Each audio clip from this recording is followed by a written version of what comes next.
I knew Victoria's wedding was over before she finished calling me cheap. She had spent $18,740 on a designer gown using money she believed nobody could trace, and she had no idea I still controlled the account behind it.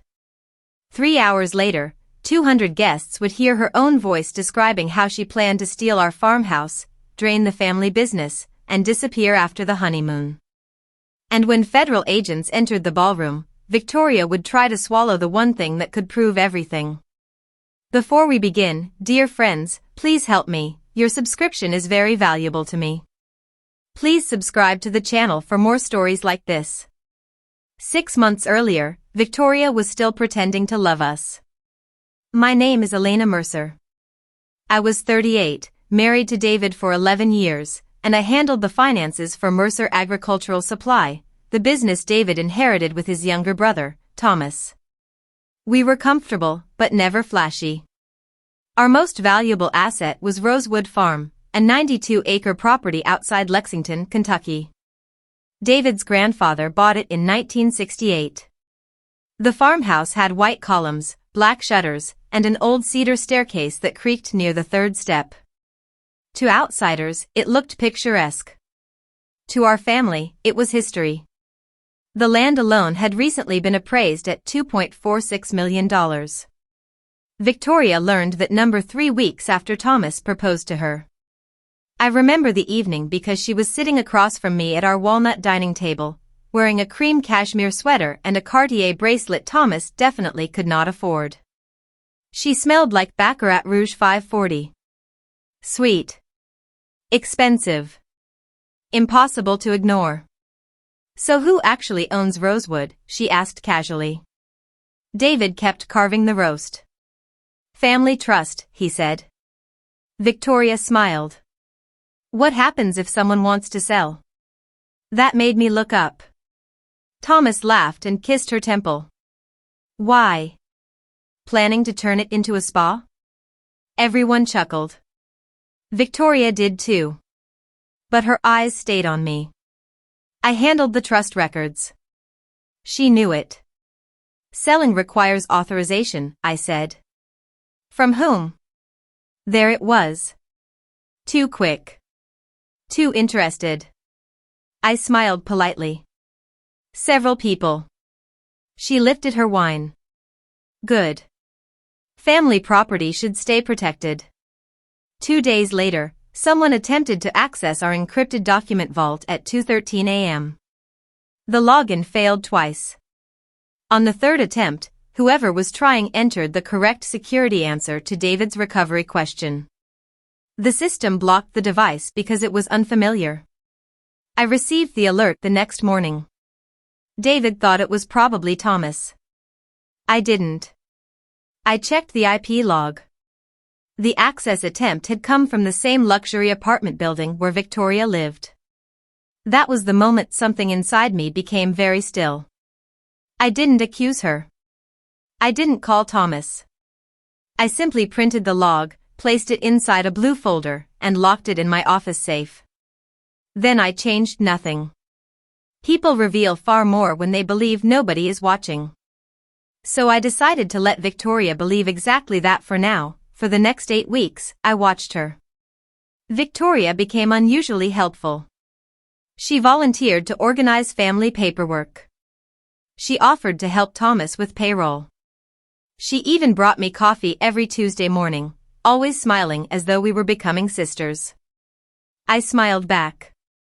Meanwhile, I created a silent audit. Every transfer above $500 generated a private notification to an account only I controlled. Every login to the company vault recorded the device fingerprint, location, and timestamp. Our attorney, Rachel Sloan, also placed a temporary restriction on Rosewood Farm's title. Victoria noticed none of it. Then the money started moving. First, $4,800 disappeared from a dormant equipment reserve. Then $9,250. Then $17,600. Each transfer went to an account belonging to my cousin Nathan. That looked terrible.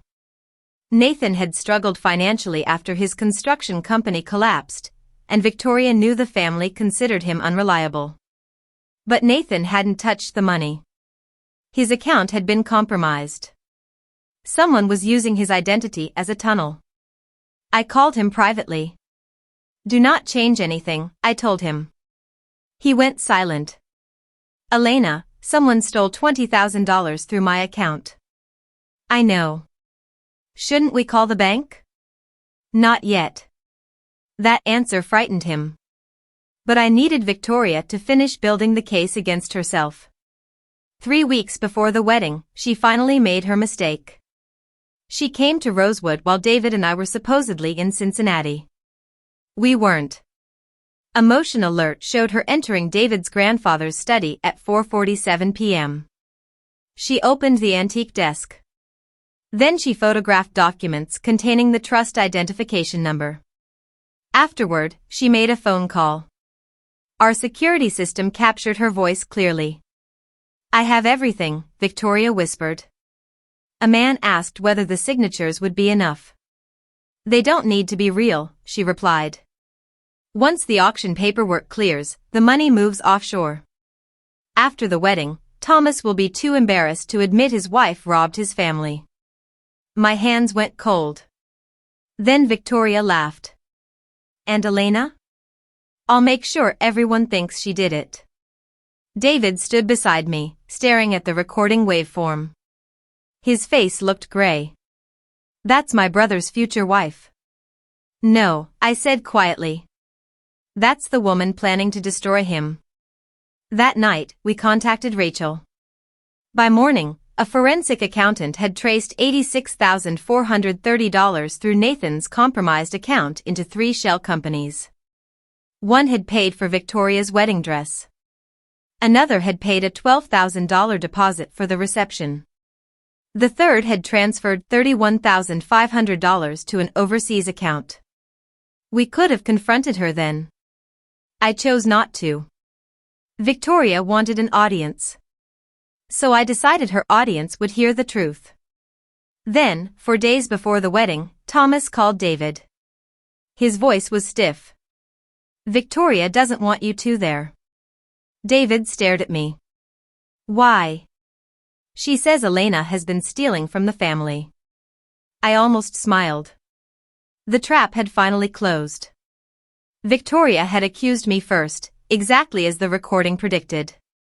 I closed my laptop, looked at David, and said, "Now we let her celebrate." For once. The wedding took place at Halston Ridge Resort, where Victoria had rented the glass ballroom. When David and I arrived, the red carpet was already crowded. Victoria saw us before Thomas did. She marched toward the entrance in her wedding gown. Then she smiled. "Cheap people like you don't belong at my VIP wedding." David said nothing.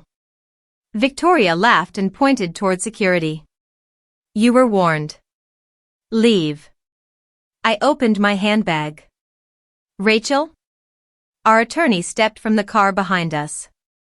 Beside her were 2 forensic investigators carrying sealed evidence cases. Victoria's smile twitched. "What is this?" "Something Thomas deserves to see." 20 minutes later, we entered through a conference corridor while Victoria tried to keep the ceremony moving. Rachel had contacted resort management and law enforcement. The investigators mirrored my laptop to the ballroom projector. When the vows began, I walked toward the stage. Victoria froze. I switched on the microphone. "Thomas, before you marry her, you need to hear how she planned your honeymoon." The screen illuminated. Bank records appeared. $4,800. $9,250. $17,600. Then $31,500 offshore. Guests started whispering. Victoria screamed, "Those are fake." I pressed play. Her recorded voice filled the ballroom. "I have everything." Then came the sentence that destroyed her. After the wedding, Thomas will be too embarrassed to admit his wife robbed his family. Thomas lowered his hands. Victoria lunged toward me. Security blocked her. The recording continued. And Elena? I'll make sure everyone thinks she did it. Silence. Thomas removed his wedding ring. You framed Elena? Victoria started crying. It isn't what it sounds like. I changed the screen. The forensic report showed Nathan's compromised account, the shell companies, and the payments for Victoria's dress and reception. Then came the attempted Rosewood auction documents. Thomas looked sick. You were selling our grandfather's farm? Victoria suddenly grabbed her phone and smashed it against the marble floor. Then she ripped off her smartwatch. Stop recording me. She tried to throw it into a champagne bucket. A security officer caught her wrist. At that moment, 2 federal investigators entered with local officers. Victoria panicked. She pulled a memory card from beneath her watchband and shoved it toward her mouth. An officer stopped her before she could swallow it. That card contained copies of forged trust documents and offshore transfer instructions. Thomas called off the wedding immediately. Within months, Victoria pleaded guilty to fraud-related charges. Her accounts were frozen, the stolen funds were recovered, and Rosewood remained untouched. Nathan's name was cleared. Thomas returned to the family business. David and I renovated the farmhouse instead of selling it. Some evenings, we sit quietly on the porch beneath the oak trees, listening to nothing. That silence feels expensive now. Not because it cost millions. Because nobody can steal peace once you learn how fiercely to protect it. If you found this story compelling, don't forget to like, share, and subscribe to the channel for more stories like this. Let me know in the comments what you would have done.